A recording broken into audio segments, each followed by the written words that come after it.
What they sent me the wrong size? Maybe they have a new. Maybe there's a new version. This is kind of old. Did it fit into here? I didn't try. Yeah, let me know. Oh no, it did. But this is a Balaram. That's a Tilak. No, they're both Tilak.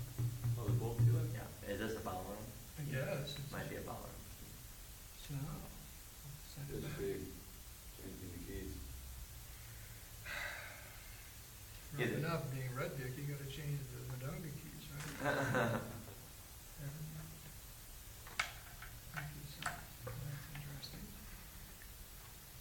Om Namo Bhagavate Vasudevaya. Om Namo Bhagavate Vasudevaya. Om Namo Bhagavate Vasudevaya. Om Namo Bhagavate Vasudevaya. Om Namo Bhagavate Vasudevaya. Om Namo Bhagavate Vasudevaya. Narayanam Niskricham Naram Chayam Narotamam Devim Saraswatim Vyasam Tato Janviriyat.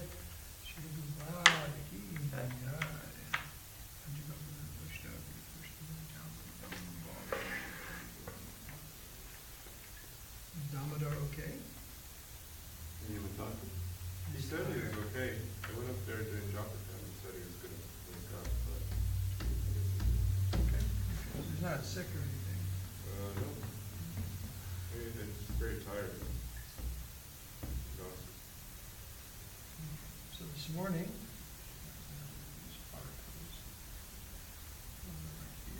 reading, this is the last verse of the chapter. Is Tomorrow it? you start a new chapter in your life. I don't. Oh, really? Yeah, 67, right? No, yeah, 67. Yes, it is. Let's see. Verse 67. Admanam cha bhavashyasam. Atmanam Chaprapasyasam. Akalaya vishampatihi. Akalaya Vishampatihi. Vanam virakta prahatishtad. Vanam Virakta Pratishtad. Vim Shri San Atmano Gatim. Vim Shri Admanam cha pravayasham. Atmanam Chaprapasyasam. Akalya vishampatihi. Akalaya Vishampatihi. Vanam virakta pratishtad. Vanam Virakta Pratishtad. Vim Sri San Atmano Gatim. Vim Shri San Atmano Gatim. Admanam Atmanam cha pravayasam. Atmanam cha pravasyasam. Akalya vishampatihi. Akalya vishampatihi. Vanam virakta pratishtad. Vanam virakta pratishtad. Vimsrisan atmanogatim. Vimrisan atmanogatim. Atmanam cha pravayasam. Atmanam cha pravayasam. Akalaya vishampatihi. Akalaya vishampatihi. Vanam virakta pratishtad. Vanam virakta pratishtad. Vimrishan atmanogatim. Vimrishan atmanogatim. Atmanam cha prabhayasam. Atmanam cha pravayasam. Akalaya visampatihi. Akalaya vishampatihi. Virakta pratishtha. Vanam virakta pratishtad. Vimrisan atmanogatim. Vimrishan atmanogatim. Atmanam cha pravayasam. Atmanam cha pravayasam. Akalaya vishampatihi. Akalaya vishampatihi.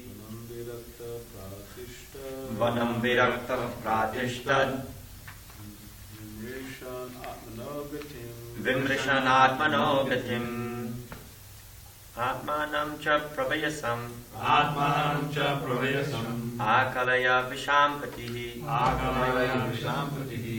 Vanam virakta pratishtad. Vanam virakta pratishtad. Vimrishan atmanogatim. Vimrishan atmanogatim. Atmanam cha pravayasam.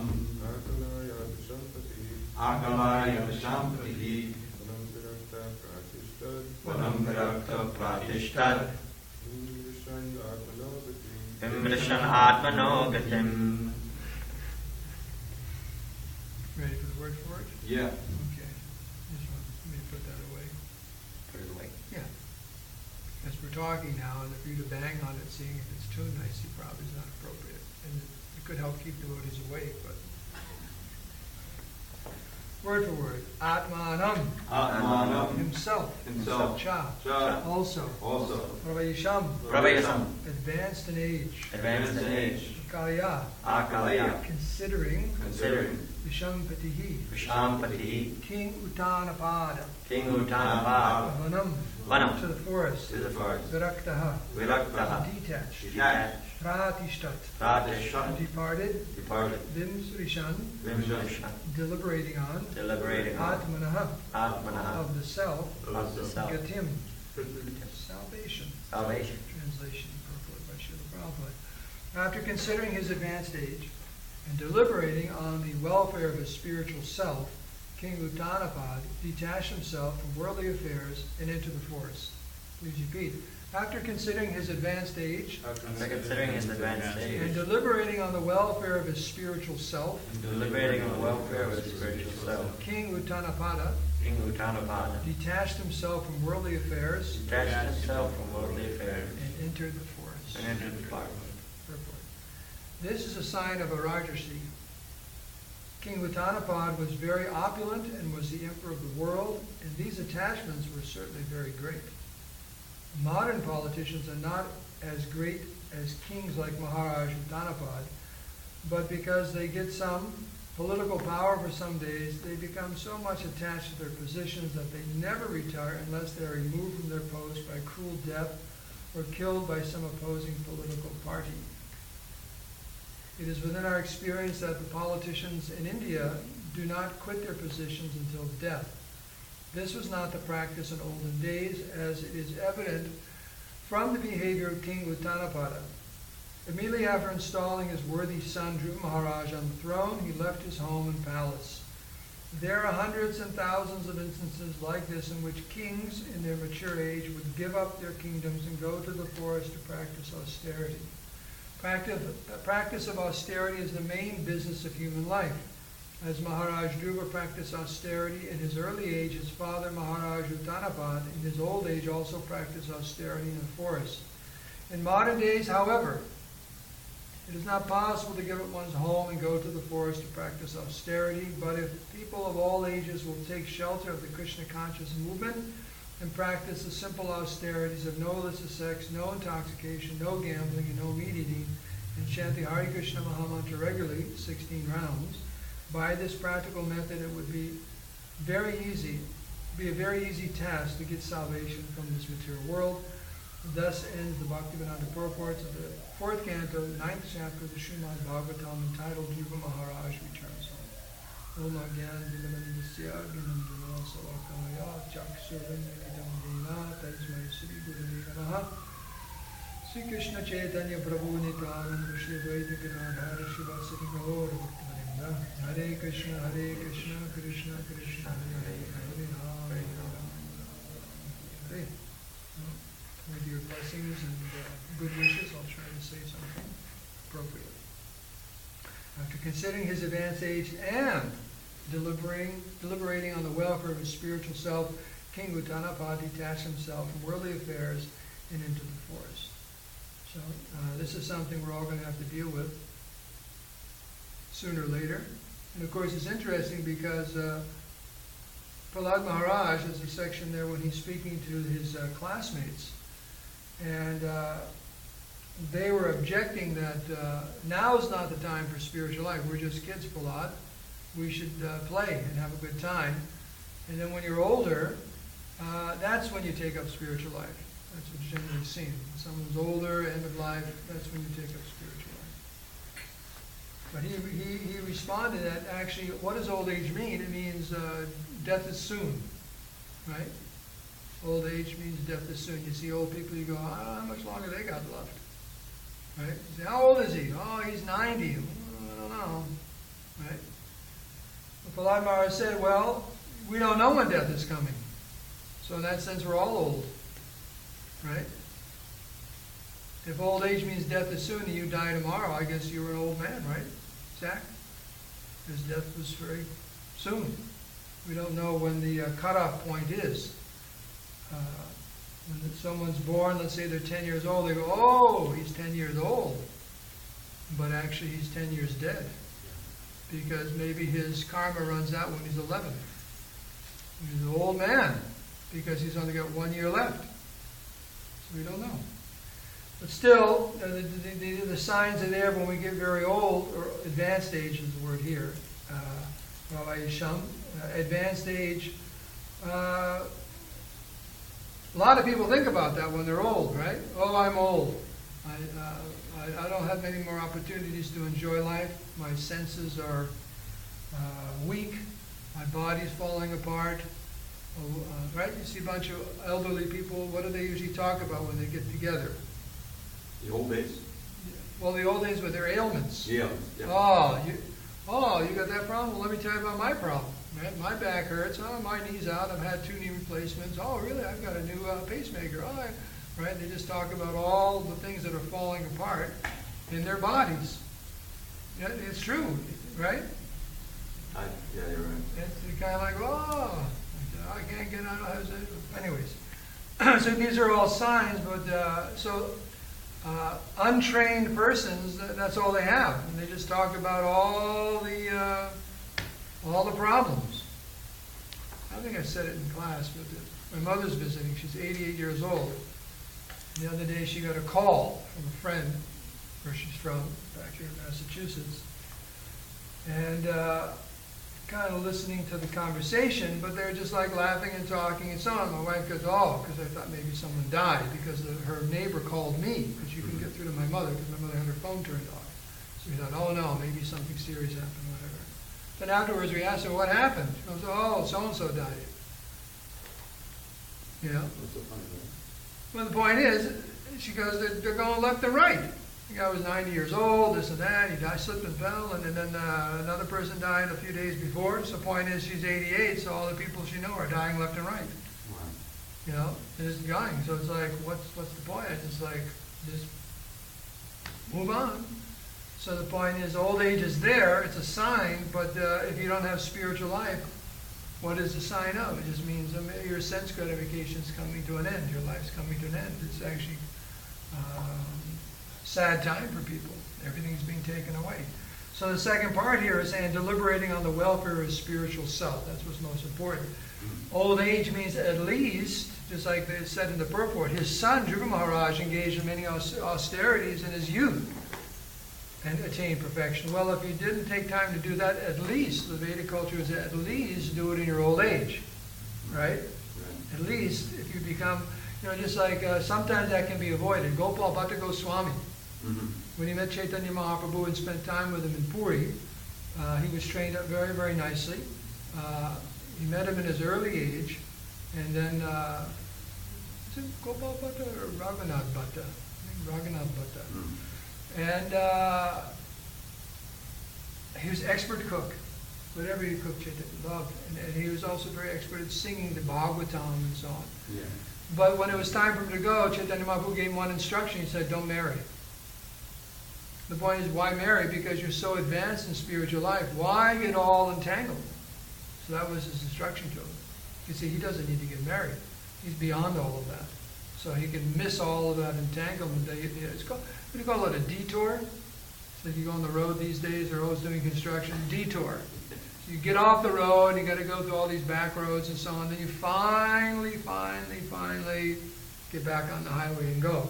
It might have cost you some time. Sometimes a detour can cost you 10 minutes, or it can maybe add a half hour, or an hour, or 50 years to your life, right? So engaging in worldly affairs sometimes is necessary because a person needs to get all the kinds of things out of their system. But it's a detour. So the point being is get back on the path. That's the training. So the point being here is Maharaj Uttanapad had very good training. He realized, time's coming to an end. I better get back on the highway.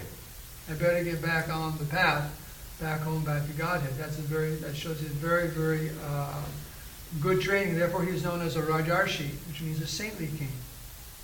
He understood these things. So, at least, minimum is at the end of one's life, one has to engage in spiritual life and finish up the life properly. And it's not such an easy thing. Now, obviously, we know that the training in Vedic culture is you go to the Gurukula, and there's so many years of training. It hopes that even though you may take that detour, you will be inspired at the end of your life. You'll live in such a way where you can get back on the road back home, back to Godhead, and finish up this life successfully. But it's not such an easy thing. And Prabhupada says there's many different examples of kings who have done that. But, it's not necessarily a given. It's not necessarily easy. Now, whether we're a king or not a king, one has to be very careful about these things. But one nice very example of this is Jamunacharya. Jamunacharya, he was a very, very, very advanced, usually brahmachari, living in the ashram of his spiritual master. Very, very advanced. And at the age of 12, the local king, I forget his name, had one court minister who sent out a challenge to Jamunacharya's guru, and he didn't want to do it. And then Jamunacharya said, I'll do it. He's 12 years old. He said, what it is, they sent an invitation, which meant a person coming with an invitation that the court pundit wanted to debate with his guru. He didn't want to do it, so Jamunacharya said, I'll do it. And then, so he signed it, and he said, I'll do it, but you send an elephant and an escort to bring me to the court. That's what he sent back. So when the king and queen saw that, the queen immediately understood this is a very, very amazing personality. This is a 12-year-old boy who's sending this back. So they did that. So I'm going to debate with the king's big pundit. I should be, arrive in style. So they sent him a big elephant and all these different, entourage, and they brought him to the palace. You can imagine the scene as, big pundit there. They're sitting in front of the king and the queen. And actually, they said the queen already said Alabandhu, which means victorious one. She knew he's going to win. He's going to win the debate. So they're sitting there. They gave him a nice seat and all that. They're there right in front of the king, and the whole court's filled up. And what's this going to turn out to be? A little 12-year-old boy from the Gurukula and the big pundit, right? So the pundit started, so I'll go first. He started asking different questions, some Shastra and so on, and Jamunacharya just, rattled off the answers and so on. And he finally said, you're just asking me simple questions. Because I'm a boy. You think I don't know anything. And I appreciate that. So that kind of ruffled the pundit's feathers, because he thought he was asking very difficult questions. By his standard, they were difficult. So he said, well, okay, you're smarty pants. He didn't say that.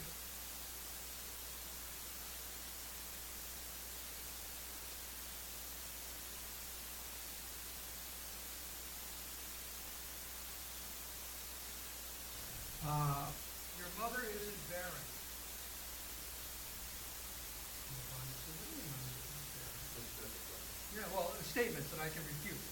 Statements. Can you refute this statement? Your mother's not barren. Well, how can I refute that? Because here I am. I'm her son. So everyone started laughing. He couldn't refute it. He couldn't say anything. How can you refute the statement that your mother is barren? How can you? And he was supposed to refute it. You can't refute it because I'm the only boy. Now I'm not going to be child. So the next one is the king is very, very the most highest person and doesn't have a touch of sin. Can you refute that? He's one of the king, you know. So he said, no, I can't refute that one. You know. And the last one he said is the queen is very interesting.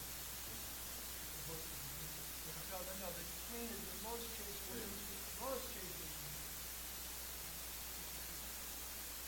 So the big, everyone's like making all this noise, like, and Panda said, well, you can't refute it either. How can you refute those three statements? You can't refute those. It's impossible. So everyone settled down and said, the first statement that your mother isn't barren. Well, actually she is, because in the Dharmasetu it says if you have only one child, that child may die, and then you have no children. So actually a person with just one child is considered barren. And the next one, as far as the king, the pious king, good king, he enjoys 1/6 of all the piety of the citizens, but he also suffers 1/6 of all the sins. And because we're in the age of Kali, there are many sinful people in your kingdom, and you have to suffer. So you are not completely free of all sin. And as far as your wife is concerned, it says that the king is the embodiment of 8 principal demigods, Agni and Varun and all of these. So when she married you, she married 8 other men. So she's not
and among individuals, so he wisely prepared himself to leave home, and he dressed accordingly.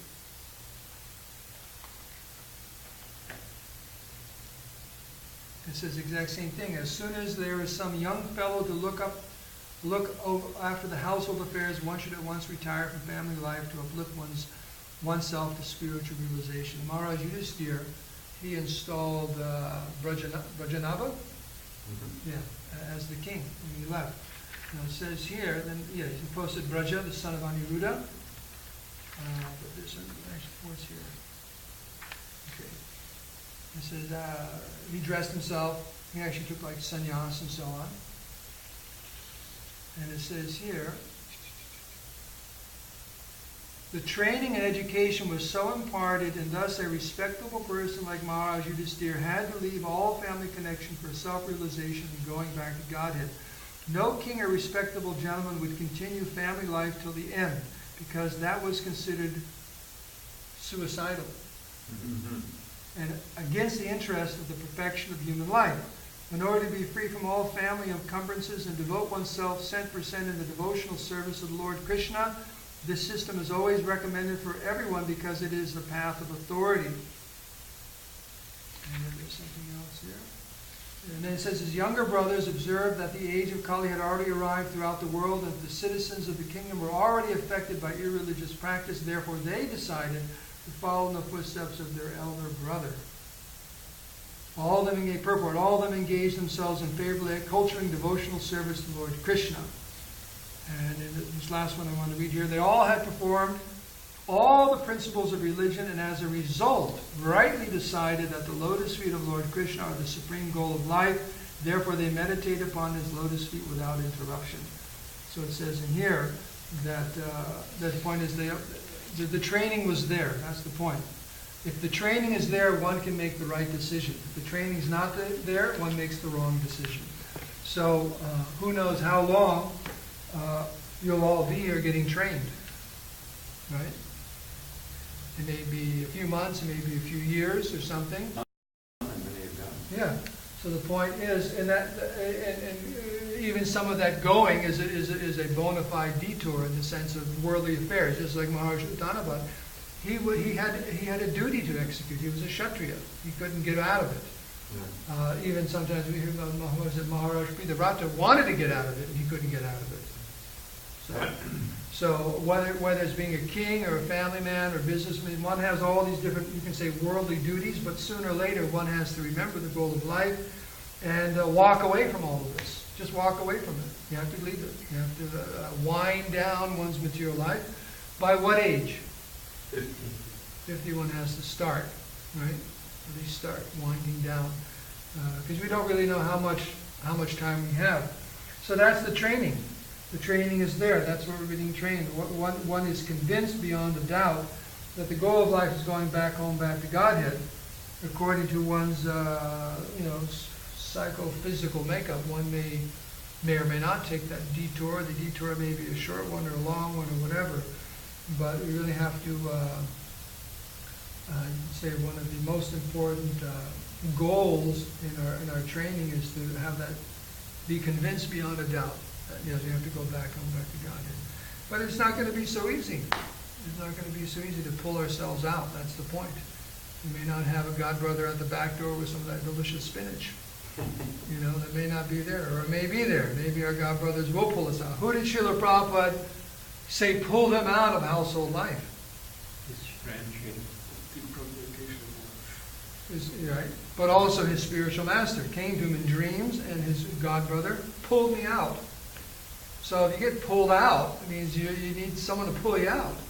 Right? In a situation, you can't walk out yourself. When someone pulls you out of something, it means you couldn't get out yourself, like quicksand or something like that, or a deep, dark well, antukupan. So, therefore, sadhu sangha, devotees are always there to help pull us out when we need to get pulled out. And, that's, one has to be very careful. Of course, the going to the forest, which means a very austere life, vanaprastha sannyas. Not everyone can do that, but everyone has to engage full-time in devotional service. That's the point. So there may be some other arrangement for that. One has to, like Prabhupada says here, take shelter of the Krishna conscious movement, the different austerities, and chanting a minimum of 16 rounds. It will be a very easy task, Prabhupada says, to get salvation from this material world. So, this is what the example is Maharaj Uttanapada is giving us. That we never lose the clarity of mind that I don't have much time left, and I deliberate on the welfare of the spiritual self instead of forgetting. What is that? Atmaha? Is that the third verse in the Upanishad? The killer of the soul, whoever he may be. Yeah. Right? The Atmaha. So one has to be very careful. That killing of the soul means covering of our Bhogaishvar Prasaktanam Taya Prahita Chetasam. You know what that means, Bhakti Zak? Bhogaishvarya. Bhoga, Aishwarya, Prasaktanam. What are those things? What's Bhoga and Aishwarya? Yeah, these things, what do? Taya Cheta, they bewilder the mind. They cover our Krishna consciousness. We have to be very, very careful about these things. And not get offended if someone tries to pull us out. And it's the duty of the spiritual master to live with the following his disciples. And you know, there's that story, Srila Bhakti Siddhanta Saraswati Thakur, he had one disciple he gave sannyas to. And I don't know, was it at the ceremony itself, or was it sometime later? No, it was later. Later, his wife came and dragged him out of the temple. Said, forget this sannyas stuff, you're coming home. You got bills to pay and get them. He just dragged him out. And Srila Bhakti Siddhanta was crying. Yeah. He couldn't save that soul. So, anyways. Any questions or comments on this wonderful verse? The discussion you had about how Yamunacharya was saved, and he had someone who was able to break him up after he got deviated. I always, reminded of that Bible saying, which I haven't read the Bible much, but I know it says, last should be first and first should be last. And how when Prabhupada came to America, he tried so hard in India to preach. And he tells the story how he would go around and, one of his friends, his acquaintances, people who he would meet, he said, well, you have 5 sons. Just give me one for training, and no one will give him anyone, Because the family, the bondage is so strong, much stronger there in a traditional, civilization like India. They come to America, and the whole thing was being destroyed. You have guys leaving their families and going and hanging out on the street, taking drugs, like that. So in one sense, it was much more degraded, but Prabhupada was able to pull out from there people who were receptive to spiritual life. They take an LSD, which they thought they saw God or something, so they just shook them up. So you've got all this, and in that context, he was able to get people, and they left their family. They haven't gone back. You know what I mean? It's not like you get tangled. And so it was the last and first. It's just like in the 11th canto, it says our Kali Yuga is worship. Because in this Kali Yuga, when Chaitanya came, just by chanting, said, yeah, I'll try it. I'm trying all kinds of things, I'll try it. Not that, oh, no, I've got my I'm strictly this or strictly this. You've got plenty of people like that. But you have a whole bunch of people who are, young, ready to try anything, this drug, that drug, and they can get off and destroy their lives, but some of them try Hare Krishna. And that's how it grows. So it's interesting. Anything else?